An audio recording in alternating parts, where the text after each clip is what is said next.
Donc je m'appelle Gaëlle et puis je suis productrice de plantes aromatiques et médicinales à Saïnard, donc en Saône-et-Loire. Je fabrique des cosmétiques voilà, à la ferme, tout de la culture jusqu'à la fabrication finale, tout est fait ici.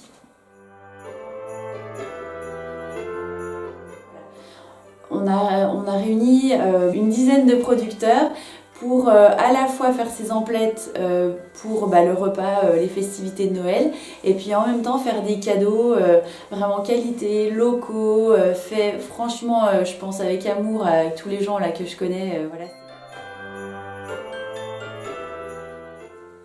Donc, dans le cadre de court-circuit, on a plusieurs dates de marché entre la Bresse et puis le Haut-Jura. Donc le premier marché, c'est samedi à Saïnard. Le deuxième, c'est le 12 décembre à Saint-Maur avec l'herbier sous la Rochette. Et la troisième date, c'est le 19 décembre. Et là, il y a deux choix. Soit c'est à Prénovel, soit c'est à Montagnat-le-Templier avec nos deux producteurs d'escargots. Toujours de 16h à 20h avec le groupe des 5 et puis chacun avec ses propres invités. Donc on est 5 producteurs à avoir organisé en fait des ventes de Noël à la ferme. Collègues de court-circuit forcément, donc on a Thibaut et Marie de l'herbier sous la Rochette. Donc eux ils vont nous proposer des tisanes, des absinthes, des spiritueux, donc bien sûr aux plantes qu'ils cultivent et qui transforment eux-mêmes. On a Laurent donc de la ferme de Champandré qui lui va nous amener ses hydrolats, huiles essentielles de la montagne. On a Lauriane avec les escargots de Trémontagne, donc bien sûr elle élève ses escargots puis elle va nous les proposer sous plein de formes cuisinées spécialement pour les fêtes. On a Amandine donc qui va venir avec les jardins imparfaits, donc Amandine elle fabrique des nectars, des confitures un petit peu magiques, épicées, voilà, vraiment propres, j'allais dire, à Noël. Et puis forcément ici on pourra retrouver tous les produits que je fabrique, donc alors ça pousse, cosmétiques. On a aussi les box donc des copines entre nos mains.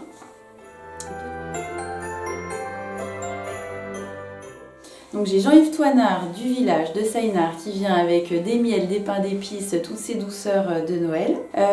On a Julien avec la Ferrière, donc qui est de Saint-Usuge. Il vient nous proposer plein de volailles de Bresse avec différentes transformations possibles. On va pouvoir précommander nos repas, on va dire, de Noël. On a Cécile qui vient proposer un stand où elle fait des fabrications à partir des éléments de la nature. Elle a aussi des livres justement sur la nature d'occasion. Enfin voilà, elle a un joli stand et puis voilà, elle est très agréable pour faire plein d'échanges. On a Leïla qui vient nous proposer donc Chef Eya Noël des Caraïbes, donc plein de douceurs à emporter justement sur le thème de Noël, mais avec plein de nouvelles choses qu'on ne connaît pas forcément. On a Croquelicot qui vient nous proposer des biscuits salés sucrés bio, voilà, sous toutes ses formes, joliment emballés. On a Tripolix, donc boisson de druide, boisson d'antan, donc bonnes idées cadeaux et puis à goûter, vraiment intéressant. Et puis quand même pour rajouter à la petite ambiance de Noël, je propose à emporter du vin chaud mais à la rose, puis des crêpes et des galettes donc aux plantes, au sucre, à la rose, à la lavande, à la mélisse et à l'ail des ours. Donc voilà, pour qu'il y ait une odeur et puis une ambiance de marché Noël qu'on n'a pas vraiment eu cette année. On a la chance d'avoir le Père Noël à partir de 16h avec une photographe professionnelle du village qui va pouvoir faire des shootings photos avec, voilà, comme on disait, hein, toutes les règles de distanciation sociale. Mais en tout cas, le Père Noël sera là avec vraiment des jolies photos d'une qualité professionnelle.